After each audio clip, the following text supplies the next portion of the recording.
മാതാപിതാക്കളുടെ ഒരു ഗുണം സർവോത്തമമായിട്ടുള്ളതാണ്: ധൈര്യം.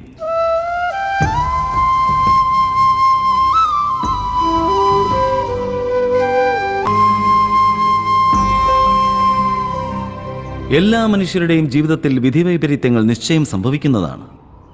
അപ്പോൾ സമസ്ത സ്വപ്നങ്ങളും സമസ്ത ആഗ്രഹങ്ങളും സമസ്ത പ്രതീക്ഷകളും ഭസ്മമാക്കപ്പെടുന്നതുമാണ്. ജീവിതത്തിലെ സകല പദ്ധതികളും തകിടം മറിയുന്നതുമാണ്. ഒരു ഭാഗത്ത് ധർമ്മമാണ് ഉണ്ടാകുന്നതെങ്കിൽ മറുവശത്ത് സുഖമാണുണ്ടാവുക.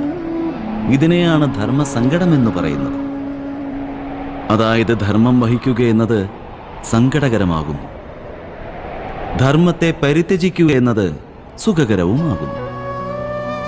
ചിന്തിച്ചു നോക്കിയാലും ചിലപ്പോൾ നമുക്ക് നമ്മുടെ ബന്ധുജനങ്ങൾക്ക് വിരുദ്ധമായി സത്യം പറയേണ്ടതായ അവസരം പ്രാപ്തമാകാറുണ്ട്. ചിലപ്പോൾ ശരിക്കും ദാരിദ്ര്യം അനുഭവിക്കുന്ന സമയത്ത് വളരെ സരളമായി മോഷ്ടിക്കുവാനുള്ള മാർഗവും പ്രാപ്തമാകാറുള്ളതാണ്. ചിലപ്പോൾ സത്യമാർഗത്തിൽ സഞ്ചരിക്കുന്ന ഏതെങ്കിലും ഒരു രാജാവിന്റെ അല്ലെങ്കിൽ ആ രാജാവിന്റെ സേവകന്റെ അധർമ്മവും നമ്മുടെ മുമ്പിൽ പ്രകടമാകാറുണ്ട്. ഏവരുടെയും ജീവിതത്തിൽ ഇത്തരം സംഭവങ്ങൾ അരങ്ങേറിക്കൊണ്ടേയിരിക്കുകയാണ്. ഭൂരിഭാഗം ജനങ്ങൾക്കും ഇങ്ങനെയുള്ള സന്ദർഭങ്ങൾ ധർമ്മസങ്കടത്തിന്റെ രൂപത്തിൽ മനസ്സിലാക്കുവാൻ സാധിക്കുകയില്ല. നമുക്ക് യാതൊരു പ്രകാരത്തിലുള്ള സംഘർഷങ്ങളുടെയും അനുഭൂതിയും ഉണ്ടാവുകയില്ല.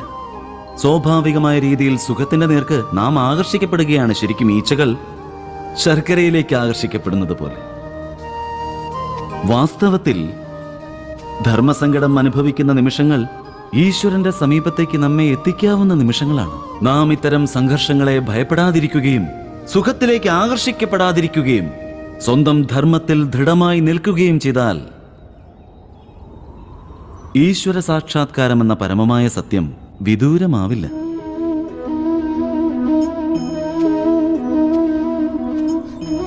കാറ്റുമായി യുദ്ധം നടത്തുന്ന ഇലകൾ വൃക്ഷത്തിൽ നിന്നും പൊഴിഞ്ഞു പോവുകയാണെങ്കിലും അത് ആകാശത്തിലേക്ക് ഉയർന്നു പറക്കുന്നതാണ്.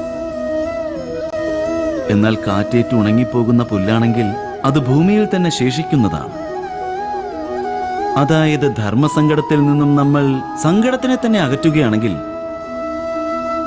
സുഖം ലഭിച്ചെന്നിരിക്കാം, ജീവിതം മുന്നോട്ട് പോയെന്നും ഇരിക്കാം. എന്നാൽ നമ്മുടെ സ്വഭാവം പിഴയ്ക്കുകയില്ലേ? നമ്മുടെ ആത്മാവ് ദരിദ്രമാവുകയില്ലേ? ഈശ്വര സാക്ഷാത്കാരത്തിൽ നിന്നും അകന്നു പോവുകയല്ലേ ചെയ്യുക? സ്വയം ചിന്തിച്ചു നോക്കിയാലും